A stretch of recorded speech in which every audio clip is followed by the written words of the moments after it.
Prince Harry has been in court desperately trying to get his security back, even arguing that the royal family actually took away his security in order to try to force him and Meghan to stay within the royal family.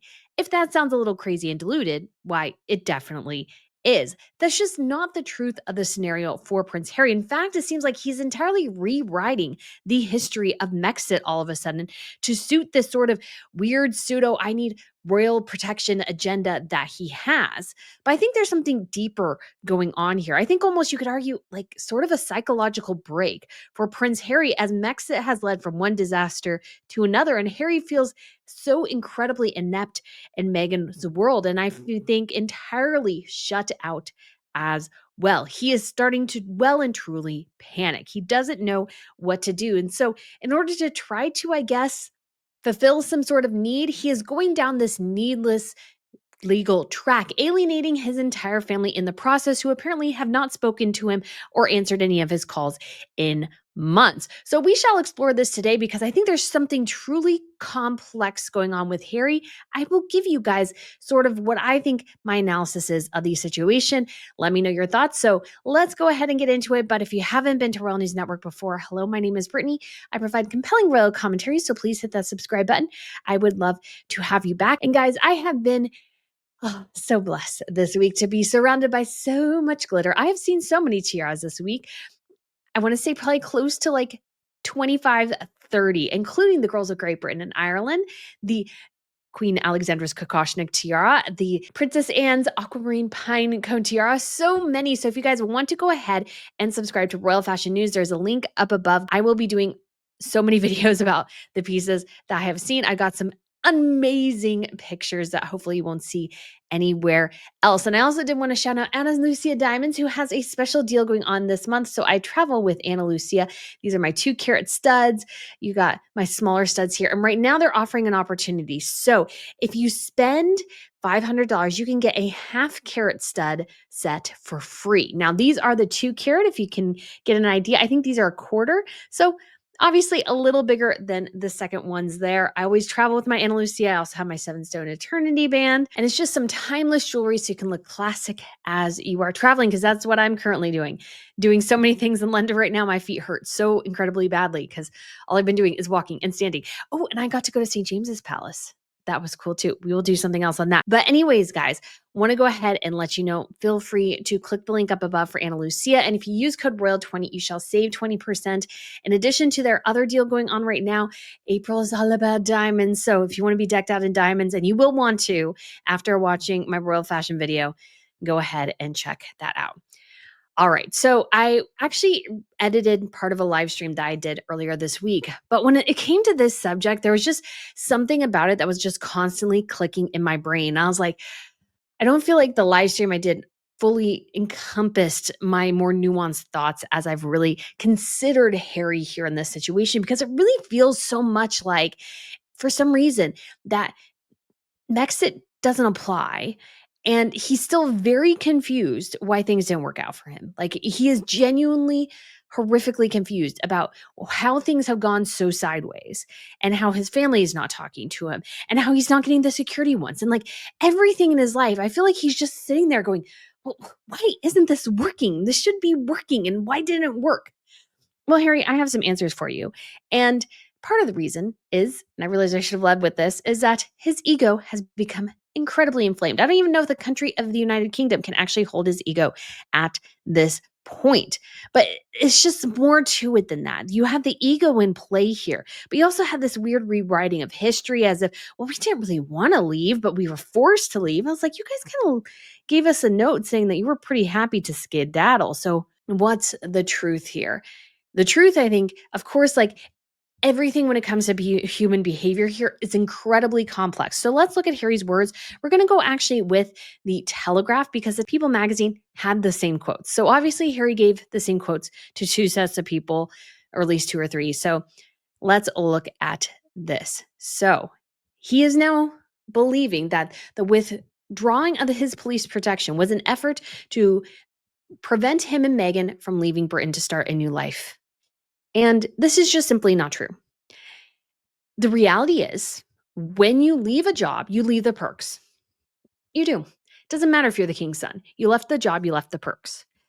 And he just didn't think through Mexit. And we'll get back to this at the end. But the writing should be on the wall here. There's just no justification for the UK government to spend more money on Prince Harry for living in California, supposedly making his own money via his wife's jam. Like, that just doesn't track. And that he thinks that taxpayers are like sitting there going, oh, poor Harry.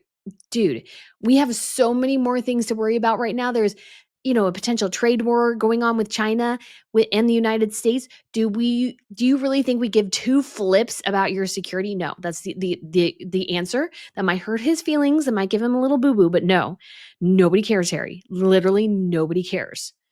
He needs to get through his thick skull, because he's damaging himself, I think, immensely, because every time he opens his mouth on this subject, because he is so disconnected from reality, he's going to offend more people. And he's going to offend all of the UK when he goes, oh, look, I got my taxpayer security back. Oh, and I did want to mention something too, which I thought was really interesting. As I was reading through these articles, I feel like for this latest court case, we didn't get this sense here all of a sudden that the language that Prince Harry was going to pay for this wasn't there anymore. So I think Harry really does want everybody to pay for this, that he is the king's son, ergo, we all must pay so he feels important, and so does his wife. And of course, that is epically stupid on multiple levels. That is epically stupid. People are going to hate that. They're going to hate him, and they're just going to absolutely despise everything about him if he goes this route. They are. There's just no way about that. And so I just don't know what Harry's thinking, but I honestly don't know if he knows what he's thinking anymore either. So it says, speaking to the Telegraph, he said the same thing to People magazine. Harry described the moment he was told the decision as a difficult to swallow. Yeah, because you didn't think, you numbskull. I'm sorry. Him and Meghan thought they could just get whatever they wanted after dropping Mexit is complete idiocy. You have to be a complete idiot, or an utter and complete narcissist to believe you're going to get whatever the heck you want when you have zero leverage. Harry and Meghan were not smart. They didn't have leverage. And so they failed because they didn't have, again, the simple thing of leverage. Anyways, having previously hinted that it was at the heart of the rift with his father, the king. No, it's not Harry. It's Spare. It's your Oprah Winfrey interview. It's so many little things. It's not just this. But he has to blame a boogeyman, because if he can't blame a boogeyman, a mystical one or whatever, then he has to actually realize that he did this to himself and that he let his wife do this to them. And that's going to be tough. He suggests you would find it hard to forgive his treatment, adding that his worst fears have been confirmed by the secret evidence he heard in court. I really doubt that. Again, this guy's not dealing with a full deck anymore in many ways. You could argue if he was doing that before, but honestly, I think this Mexit thing has utterly and completely fractured him. It's fractured him in multiple levels. He can't deal with reality anymore. He can't deal with the fallout of his family. He still doesn't even know why they're mad at him. He's gone. So not a good look, Harry. And he believes that his taxpayer-funded security was removed in a failed attempt to force him and Meghan to stay in Britain after he announced they were stepping back from public duties and moving to the US. That was not it. Like, they can't justify paying for your security when you no longer work for the UK government. That should be Captain Obvious. That he doesn't get that makes him look stupid, and so does his wife. It makes him look stupid. I'm sorry. I try not to use really harsh language, but I just look at this and I'm like, are you blind? Of course, when you leave a job, you leave the perks. And as a head of state, King Charles does not have technically as much power as the prime minister. So the reason that, let's say the Trump family, the Biden family, the Clinton family, the Bush family, why a lot of their members get security, not all of them, pretty much just the principals, just the former president and the first lady, is because they were making huge international decisions. And so it makes sense to guard them, because obviously killing Osama bin Laden, big deal. So Obama has a risk because of that. Harry thinks he has the same risk when he was literally sitting in a bunker playing Halo on his Xbox. Again, you're not dealing with reality here. You're dealing with a guy who can see reality and the writing on the wall at this point. Speaking as he left, he said, following the 2-day appeal, he said, "We were trying to create this happy house The Duke and Duchess had hoped their own contentment would improve relations with the rest of this family. So this is sort of interesting and actually puts it in a different context than the People magazine piece. So let me pull that up here. So it says over here, goes through the same thing. It says, when Harry and Meghan proposed to the late Queen Elizabeth that they lived abroad while still supporting the monarchy, they believed they had found the ideal solution to a difficult chapter, one that would bring them happiness, leave the royal family at peace, and allow their public work to continue. We were trying to create this happy house. So this is a very different context than the Telegraph piece, because what I could think here, because he says they're hoping their own contentment would improve relations with the rest of their family, is sort of a revenge mission, and that they were trying to think, oh, we can create this happiness. And it's like, no, that's not how this works. And what is the happy house to this scenario? Who's like winning here? Who's losing? It's very confusing in many ways. And so I just don't think there's a lot of clarity here, to be quite honest. And what I could see here is that maybe something Harry is alluding to is that they were trying to create this happy house. But Harry and Meghan do not have a happy house. This post-Mexit existence has not been happy. It's not been joyful. It's not been the thing that Harry and Meghan promised themselves it would be, or Meghan promised Harry it would be. It's been a mess. And I feel like he's feeling it. He's feeling the discontentment. Of course, we will get back there. But I think that's a way to read it too, which is, I think, rather interesting. People magazine puts all this other stuff around it as if they're leading you to a conclusion. But the thing here is very different. Hope that their own contentment. But here's the thing too, it's very self-centered, their contentment. Well, what about the contentment of the rest of the family? Like, what if they don't care about your contentment, Harry? The whole narcissistic, self-obsessed nature of this is impossible to ignore. However, they view the removal of their security as by means of forcing them back. Of course, they've said that multiple times. And by making visits to the UK as outsiders more difficult. His other crusades against the tabloid press as his life's work, good going there. It's been a failure. This one has always mattered the most to him, though. And I can see why in some ways. And it comes back to, I think, this cratering relationship, I think, with his wife. I don't think his relationship with his wife is going well, and he's clinging to this even more because of it. So the bespoke process they have to get 30 days notice, and each visit is assessed on its merits before a decision made is whether to grant protection. And right now, the only people getting protection are the king and queen. This is full-time, taxpayer-funded security. King and queen, Prince and Princess of Wales, and their 3 children. Why? Because they are the principals. They're the actual important ones. Harry is no longer important, and he just doesn't seem to get that.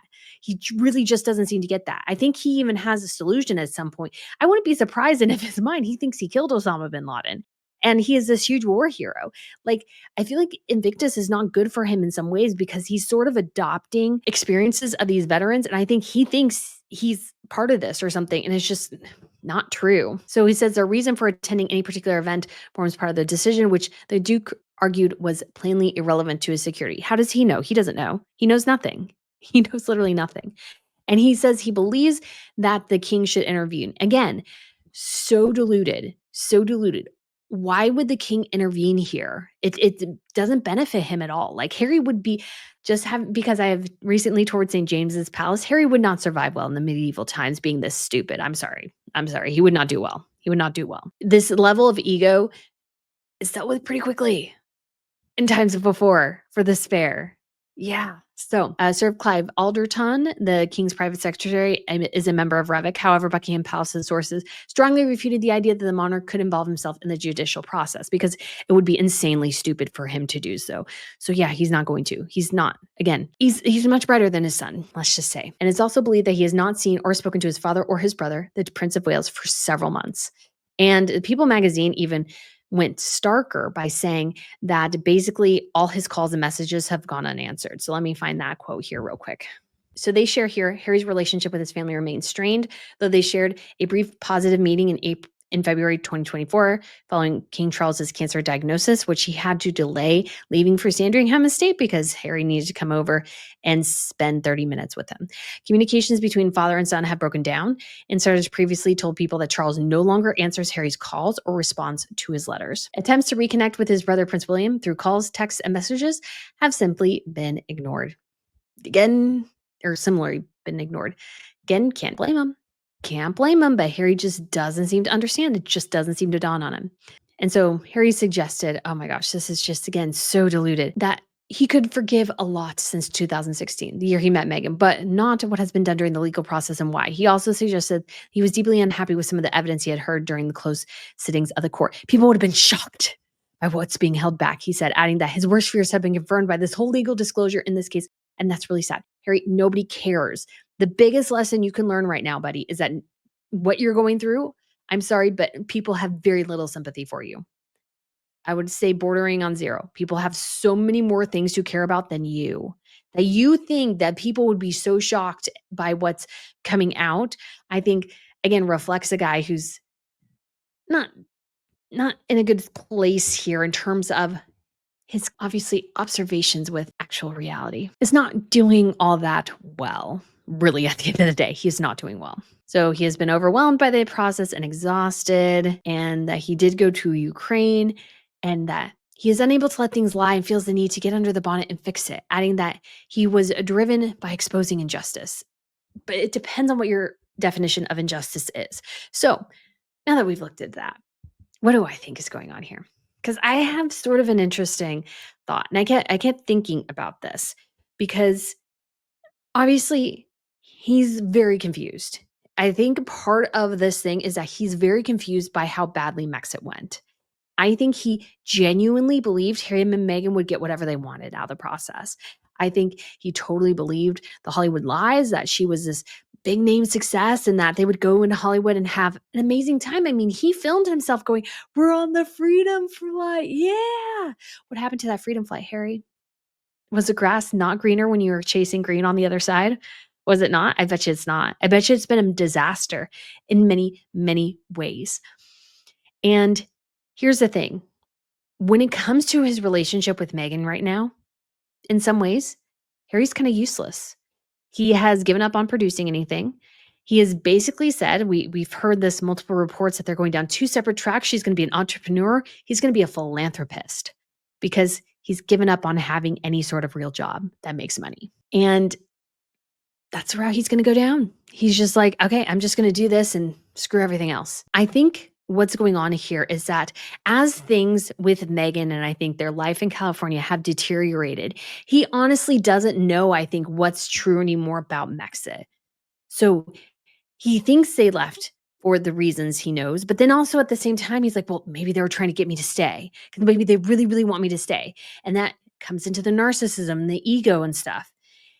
I think what's happened to Harry is that he's so confused and he's told himself so many lies and so much little things to try to make things better. He genuinely does not know at this point when down is up and up is down. He just genuinely doesn't know. He doesn't know why his family is mad at him. He has to live in this bubble of his own mind because to look at reality would be very, very uncomfortable for him at this point. He doesn't want to look at reality because reality is severely unpleasant for him. It's very, very unpleasant.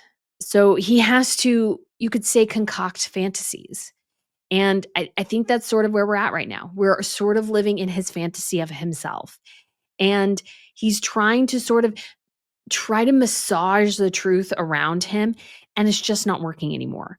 And he's just so desperate, I think, to have a win because unfortunately, with his relationship with Meghan anymore, he's a liability. He is not bringing in income, really. He has his, I mean, he brought in the income initially, but now she has her own thing. She doesn't really need him anymore. And the less she needs him, the, I think, more detached he feels. And he's just trying to do whatever he can to sort of reattach himself to some semblance of, you could say, control or leadership or, kind of being the manly guy, what have you, because sort of for in their dynamic, what he has always been is a quote unquote protector. So he's trying desperately to recapture that magic because the magic elsewhere is gone. He's not the breadwinner. He's not the leader. He's not the prince in the same way anymore. He's just kind of there. And she has taken her experiences and she is trying to make a living and he doesn't really factor into that much. And so she's just kind of going, well, stay over there, Harry. I don't really need you as much anymore. And I think that's sort of killing him in many ways. And I think this fracture comes down to, as his relationship, not only with his family has fractured, but now his wife, he just doesn't know what to do or where to go anymore. And so you almost get the sense he's making things up to try to make his life a bit better, to try to make reality fit better. And it's not working.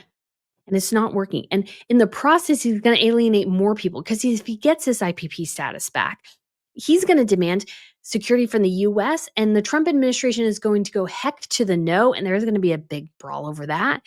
Even if Harry gets maybe what he wants, maybe at the same time too, he still doesn't get everything he wants. And he's still left in the same place, just floundering. You just get a sense of the guy who's floundering. He doesn't know what to do.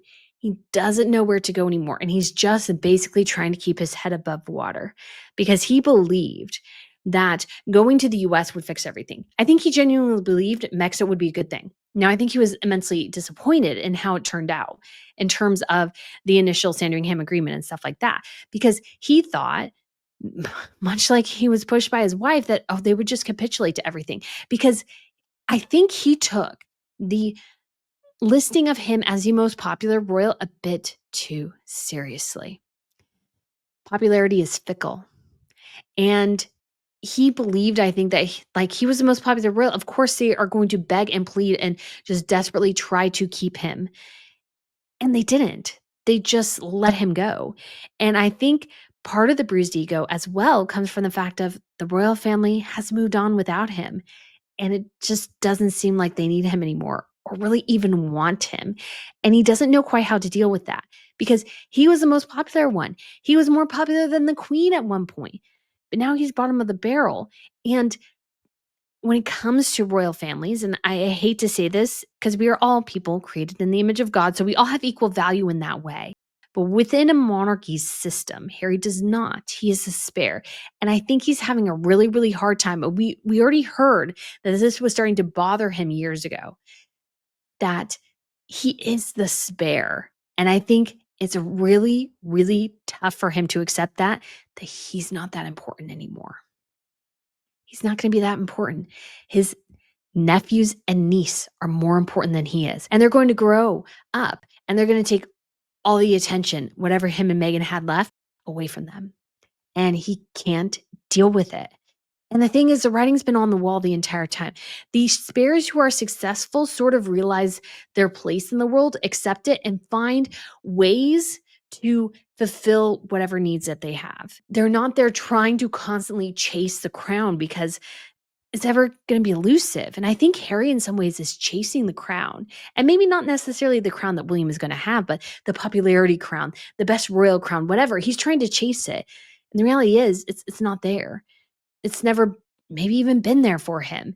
And as he's trying to process these complex emotions, as his relationship with his wife is changing and he's not as important in their dynamic, as their kids are growing up and things are getting more challenging because they're having to make some more difficult decisions about how to raise them. She wants him on social media. He doesn't. That's causing tension. He's not making any money. She is. That's causing tension. She's trying to do all these different things and he doesn't know what to do. Tension. And then you have the money issue. Yes, they've made a decent amount, but I don't think Meghan's products are going to do all that well. I think her company is probably going to crash and burn at some point. Her podcast sucks. Her last series was pretty bad. And so she's sort of kind of trying to make money, but sort of on the downward spiral too. And he's just essentially given up on anything. He doesn't want anything to do with this world. And so they're desperately clinging to something, and they have this huge house that costs millions of dollars, and they have to do maintenance. They have to do landscaping. They have to do pool maintenance. There are so many little fees that are part of owning a house that size. It's a money pit. And I'm sure they're finding it out. I mean, they haven't even had the money to redo the house. I firmly believe if Meghan could put an entire new kitchen in her home, she would do it. She can't. She doesn't have the money. And so they're living in a house they could barely afford in the first place. It's huge and requiring an immense amount of money to upkeep, like an insane amount of money. I would be curious if they're actually able to keep up with a large portion of it. They're paying all this much in security. And I think Meghan probably blames Harry. You lost our security. Why your family did this? I mean, even in that little Harry and Meghan series, she's like, well, that's your brother. And so she's constantly making him feel bad about his family. And then he feels bad that he doesn't have a connection with his family. And then he's trying to make a connection, getting mad that they're not accepting him back. And so, just to put this in perspective, Harry is dealing with a lot of complex, difficult, clashing emotions. And I do feel sorry for him in a way, because I'm sure life could have been easier if he had made different choices, but he didn't. His whole family told him Meghan was a bad idea. He did it anyways. He married her anyways, for better or for worse. And I think it's difficult to say it hasn't been worse for him. I think it would be difficult to argue that this has been good. And I think Harry knows that too. That's been a challenge. And then you have all these other things, everything combining together. And it's just this massive quagmire of crap. And nobody knows what to do. And the whole family, I think, is struggling in a lot of ways. And Harry is just there floundering. He doesn't know what to do. And he thinks if he can get this back, maybe he'll fix something with his wife and his kids and everything. And his family. But the damage has already been done. I don't know what else to tell Harry, but the damage is already there. It's already been done. You can't take it back at this point. You just have to live with the reality that most likely people don't want to pay for your security. You're not that important or not as important as you think you are. And the world has moved on. Yes, people still line up at that fence to take pictures of you, but you're a celebrity now. You're not royalty. And Harry, you made that choice. I would imagine, under a lot of pressure from your wife, made that choice and did not think of the consequences. And unfortunately, now the consequences are very real and he's having a tough time with it. And the public sympathy is just not there for him. So he's going to have a tough time. And even if he gets what he wants, I think he'll find that, he's probably going to go, well, see, everybody, now I'm protected. Aren't you so happy? And I think it's going to be a bunch of angry faces staring at him. And he's going to, again, be confused. But Harry, you did it to yourself. You only have yourself to blame, and probably your wife too. So you're going to have to deal with it. Too bad. So sad. Love, Dad. So guys, let me know what you think of this video. Thank you so much for watching, and I shall talk to you soon. Bye.